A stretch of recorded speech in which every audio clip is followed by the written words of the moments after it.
Hi, my name's Michael. I'm a third pro Tron student with University of Canterbury, and my product was the development of the I/O for simulation hardware sponsored by Pacific Simulators. The project itself was a development of several embedded systems. So in our case, we started with development boards in order to develop our system.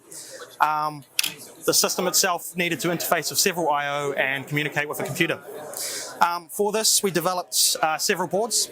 So our system we chose to go with was a master and a slave system. So the master board basically communicates with the computer and then passes on any instructions from the computer to the slave boards. The slave board handles all the I/O driving and any form of switches or any interfacing like that. The overall goal of this project was to get it working with buttons, LEDs, and what we ended up with was a system that interfaced with buttons, LEDs, dials, 7-segs, and potentiometers.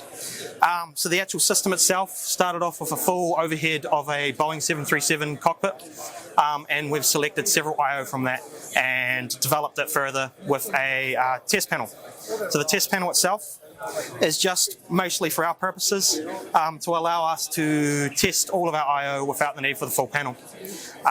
Overall, the system ended up with a relatively decent software package and a pretty good hardware package, and we ended up with an emulator and a few other things just to make sure that our system is working properly. So PACSIM required this due to wanting to move ahead with their simulators.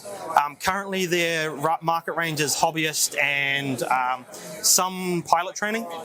They wanted to move ahead to larger, more commercial airline pilot training, which meant that they needed to bring more hardware in-house in order for the certification to be higher. This led to several requirements for our project, including latency limitations, so it couldn't be any slower than 300 milliseconds, and it needed to be relatively sturdy. So the overall finished design will be continued development with PACSIM. So they're going to take our PCBs and our embedded systems, refine them a little bit more for their purpose, and continue with the software package until they end up with a simulation hardware system that they're much happier with, which will also allow them to be certified and give a much higher grade of simulators, allowing them to increase their market.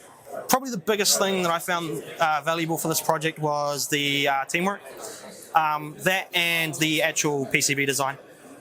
So the teamwork itself, probably the first time working with this sort of level of stress in a four-person group, especially one without any direct leaders. So just dealing with that team dynamic and also dealing with any issues that arise with that. In terms of the hardware, awesome, great fun. The PCB design, a lot to think about. It's taught me a lot about what needs to happen and what doesn't.